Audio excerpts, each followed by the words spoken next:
true. The internet democratized information, and crypto and blockchain will do the same with value. As I started out with at the beginning of this talk, the world is only becoming more crypto-enabled, and the conversations that we'll have over the next 2 days are leading the way to bringing that future to light. As I said at the beginning, I am honored to be here today with all of you as we work to enable this movement of value around the world. Thank you.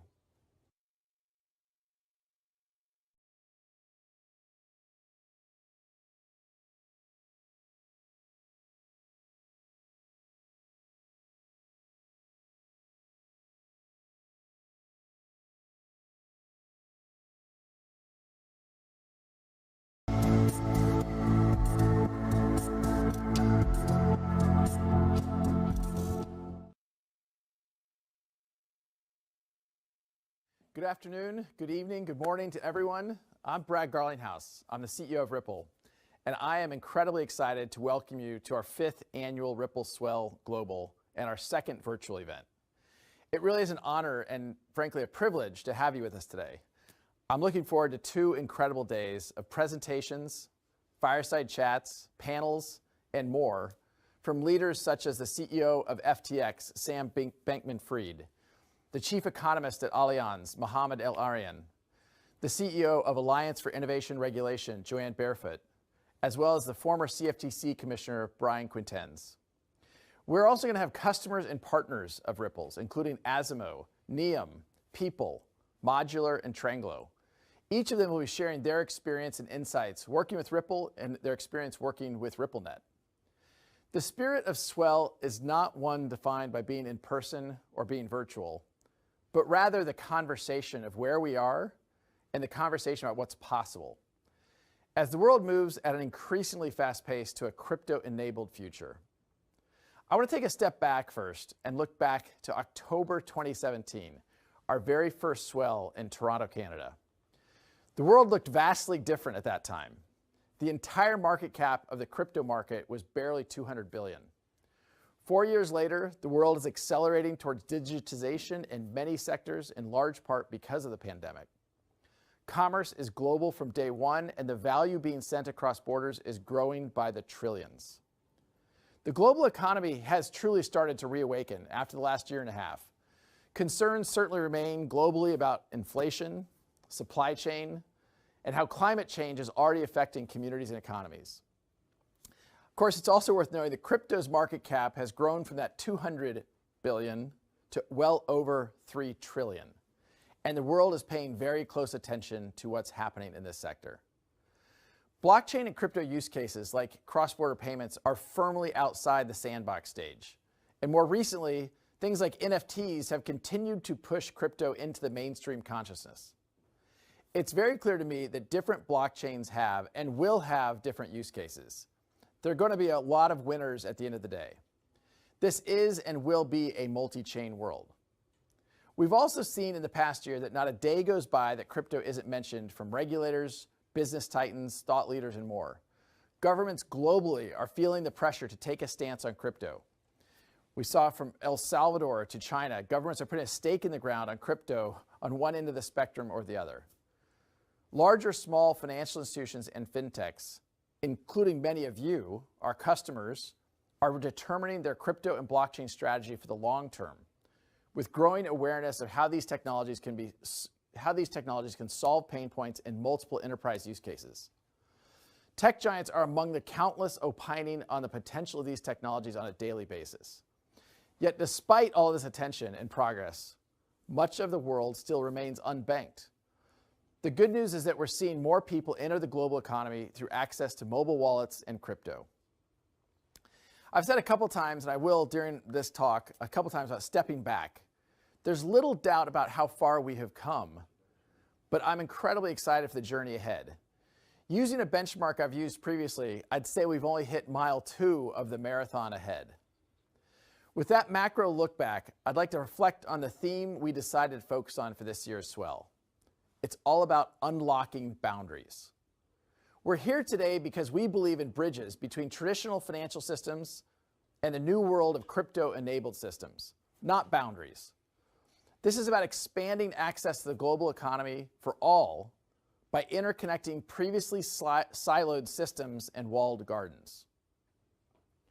With that worldview in mind, I'd like to also share an update on Ripple's business. How's it been going for Team Ripple? Well, let me start off with some thoughts on the state of the network, what we call RippleNet. For years, we've been focused on building and deploying RippleNet to solve the many frictions with cross-border payments, especially remittances. Since the network has been live, we've processed millions of transactions worth many billions of dollars. In 2021 itself, we will process many millions of transactions, about 6 million, which is going to grow well over 100% from 2020. At Swell 2018, we announced on-demand liquidity, our first product, a service with RippleNet that allows customers to instantly move money around the world at any time, even weekends and holidays, without the need for pre-funded accounts or is often a cumbersome correspondent banking relationships that take days to settle. They're certainly costly and can be very error-prone. This is achieved through the power of XRP, the digital asset native to the XRP ledger, which is built into our technology stack. ODL certainly as a product had its best year ever. ODL customers today can now access over 20 countries around the world for their payment needs, including Japan, Mexico, the UAE, the Philippines, Australia, UK, and more. From a year ago, our ODL transactions across RippleNet have grown 25 times. And even compared to last quarter, it grew 130% quarter over quarter. ODL transactions now account for 25% of the total dollar volume across the network. What this shows is that more and more customers are getting comfortable with using digital assets, using XRP within their payment flows. All of this growth really is coming from outside of the United States. While our US ODL flows were essentially halted due to regulatory uncertainty at the beginning of the year, international ODL volume has really continued to surge.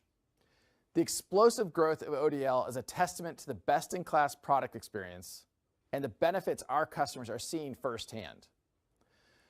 ODL is thriving in jurisdictions where first and foremost there is that regulatory clarity we have sought here in the United States.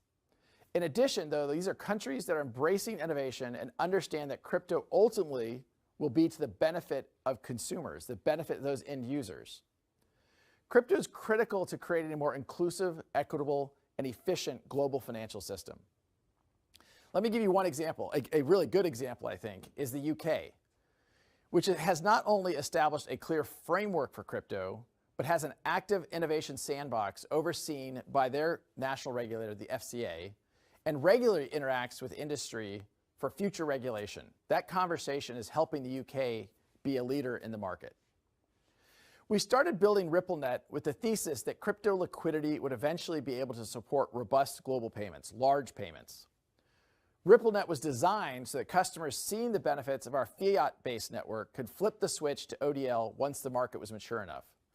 And this is exactly what's happening. In fact, 3 out of 5 of our highest transacting customers in 2020 have now upgraded to ODL to leverage the benefits of XRP-powered payments for their business. It's been about a year now since we launched another product called Line of Credit. Line of Credit offers the ability to have delayed payment terms for our ODL customers. Now, this product came about by listening to our customers' pain points, listening to them around the limited access to working capital, the expense of working capital, as a huge barrier to growth and their ability to scale. If you look backwards, fintechs and payment service providers, PSPs, were creating bespoke credit arrangements with each partner in each destination market with more overhead and more management.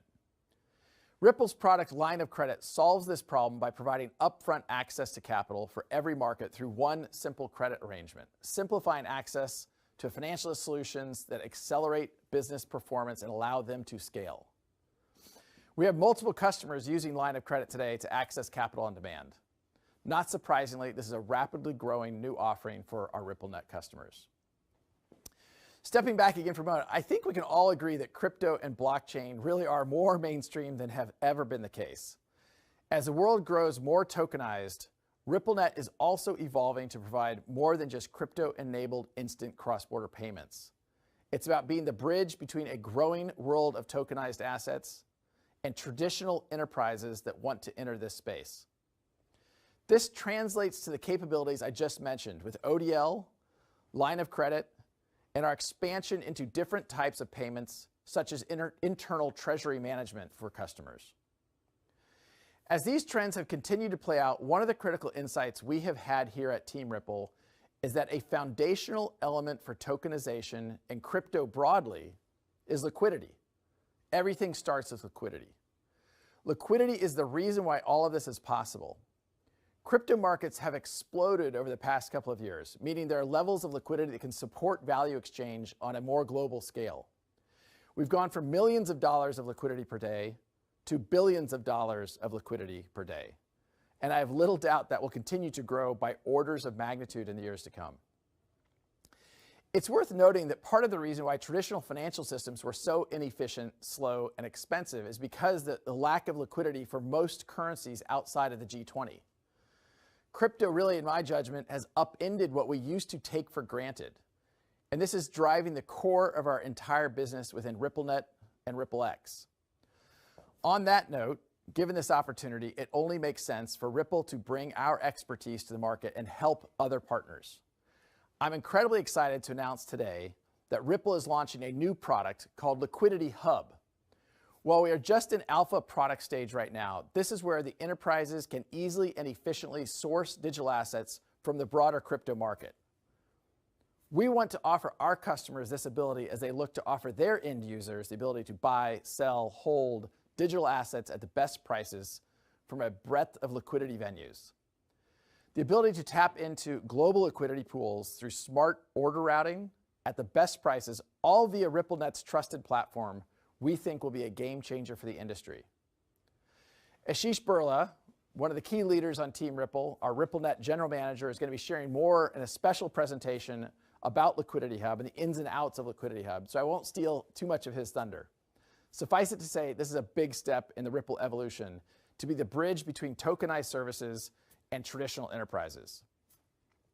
With all of that said, RippleNet is not the only business unit making waves at Team Ripple. I'm going to spend a little bit of time talking about what our other business unit, RippleX, has been up to as well. The same way that liquidity is at the core of RippleNet, it is also true for RippleX. RippleX is led by Monica Long as general manager, is expanding the use cases for tokenizing and moving assets globally by contributing code, building tools, programs, and services for developers to build on top of the XRP ledger. This allows businesses, consumers, institutions, and governments to fuel the engine of a new digital economy, providing access to a host of tokenized services like NFTs and CBDCs, central bank digital currencies. The XRP ledger is core to our business, and its inherent characteristics of speed, low cost, scalability, and very importantly, carbon neutrality and security make it perfect for movement of all value. The XRP ledger was the first blockchain to have a native decentralized exchange, also known as a DEX, natively built in, which allows for seamless transfer of value. Thousands of tokens, more than 5,000, have been launched on top of the XRP ledger since its inception. This is liquidity, plain and simple. RippleX is doubling down on incredible value and potential of the XRP ledger DEX, where it has meaningful and durable differentiation amongst other blockchains by helping build and foster new tokenization use cases. As part of this, and some of you already are probably aware, in September, the RippleX team launched a $250 million creator fund, what we call a creator fund. This provides technical, creative, and financial support for creators, brands, and marketplaces to explore new use cases for NFTs on the XRP ledger. Ripple has teamed up with NFT marketplaces and creative agencies that will integrate with the XRP ledger to deliver a seamless NFT experience for developers and help creators and brand clients create their NFTs. In my judgment, digital art is just the tip of the iceberg for NFTs. We see a world in which they support other use cases such as fractional ownership, carbon credits, property, novel experiences, real estate, and much more. CBDCs also have been a focus area for RippleX. Some of you have been paying close attention. Earlier this year, we launched our private CBDC solution, which leverages a private version of the public open source XRP ledger. Our CBDC solution ensures that central banks have greater control over issuance, management, privacy, and validation that they would get with public blockchains. In September, we announced a pilot project with the Royal Monetary Authority of Bhutan. We're very excited to get going on that. They're turning to blockchain as part of its strategy to enhance digital and cross-border payments, expand financial inclusion efforts that are already underway in their country, and extend its commitment to sustainability as the only carbon-negative country in the world. Across both RippleNet and RippleX, we're leaning into the tokenization of everything. I think we took a pragmatic approach early on to work with financial institutions and to work with governments, not against them. Ripple has been building products for years that were first in market for enterprises to embrace and utilize crypto. We're doubling down on this trend because it's continuing to accelerate. I'm incredibly pleased with the progress we've made, despite the headwinds in the United States because of the United States regulatory dynamics. Our international growth on both the RippleNet and RippleX fronts have been extraordinary and by no means slowing down. Okay, so I've alluded to the regulatory headwinds here in the United States. I want to take a moment to address that kind of elephant in the room. Global regulation and the status of the lawsuit we're facing here in the United States from the SEC. So first of all, broadly speaking, I think blockchain and crypto are core infrastructure technologies of the future. We're seeing a lot of countries like Singapore, the UK of reference, Japan, Switzerland, and even the UAE, they are forging ahead and they are leaders in the regulatory clarity that innovation needs to thrive. Innovation is moving to these countries because the regulators have set clear rules and frameworks, as well as worked with the industry. As many of you know, Ripple has engaged with regulators globally from the earliest stages, and we will certainly continue to do so. I've been very encouraged by the level of attention and knowledge that global regulators and policymakers are putting on these important technologies. And we're looking forward to continuing to work productively with them to support innovation and making sure consumers are protected. Now, that said, sitting here in the United States, it's interesting the U.S. really has been a laggard on the global stage for crypto regulation. If you followed this closely, I said when the SEC first sued Ripple that I think it's become increasingly obvious to the entire market that the SEC lawsuit impacts all of the crypto and fintech industry here in the United States, not just Ripple. Despite what some in the current U.S. SEC claims, we do not have a clear framework for how consumers and businesses can utilize these technologies. Unfortunately, what we've seen so far is regulation by enforcement, where the industry players don't know what the rules of the road are, and the SEC tries to clarify them through legal action.